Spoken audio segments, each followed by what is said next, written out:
Some games have characters that you just can't help but relate to, like this fella. Poor guy just can't even get ahead in life. In today's humble opinion, I'm giving them my sword in Maldita Castilla EX.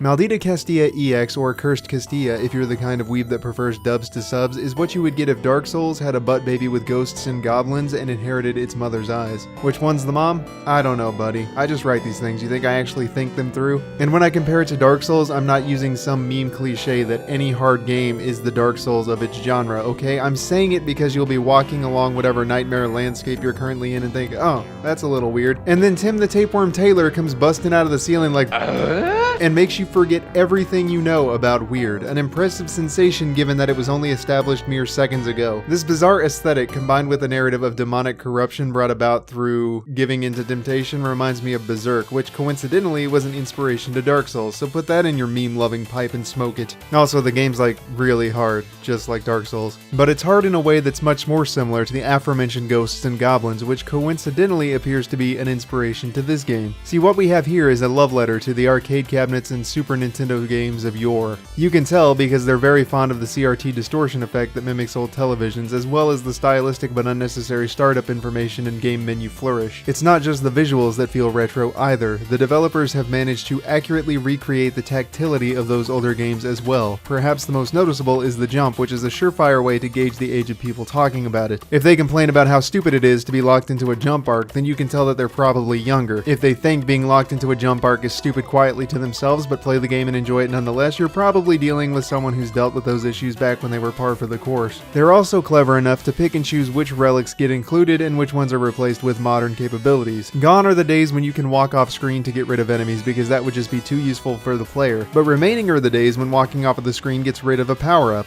They also kept around hidden goodies that you can only find by looking up a guide on the internet or discovering them yourself, which does wonders for the nostalgic feeling of discovery and accomplishment. Luckily, though you only have 4 continues and no method of entering coins to receive more, they have this newfangled technology that lets you continue at the cost of your soul. And thankfully they've included an autosave, or a save feature at all for that matter. Where Cursed Castilla excels most is in its uncanny ability to capture the player's nostalgia while simultaneously offering a tough-as-nails action platformer. Not quite as hard as its inspirations, given that its goal isn't to drain you of all of your money through a steady flow of quarters, but still rough nonetheless. A constant onslaught of enemies popping out of various nooks and crannies combined with various behaviors, well-designed levels and enemy placement, and a 3-hit system creates a nearly overwhelming atmosphere, and though there are power-ups, very few of them feel like they make the game any easier. As far as weapons go, sickles and bolas are the only ones I could make any use of, and the utility items are a mixed bag. Sure, having an extra hit point thanks to a shield is useful, but the double jump is almost too risky to even attempt using. What makes it simultaneously worse and better is that the weapon power-ups will cycle over time, allowing you to pick which bonus you want if you're careful. If you're not careful, however, you'll keep getting the knives at the part when you really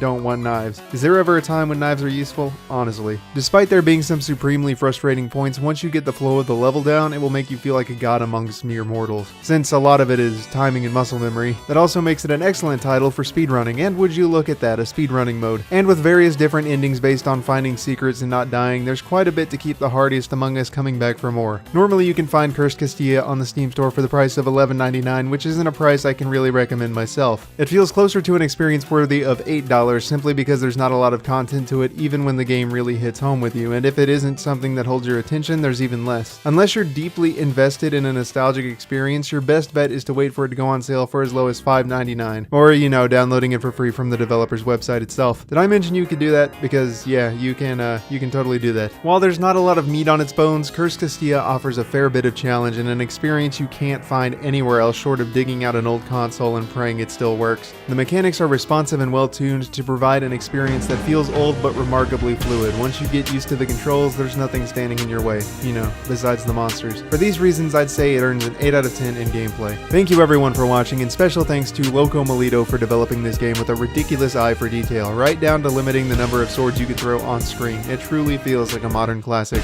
Well done. If you made it this far into the review, please be sure to like, subscribe, and share it with others, and remember that failure is not the worst case scenario to go on with your bad selves and stay awesome.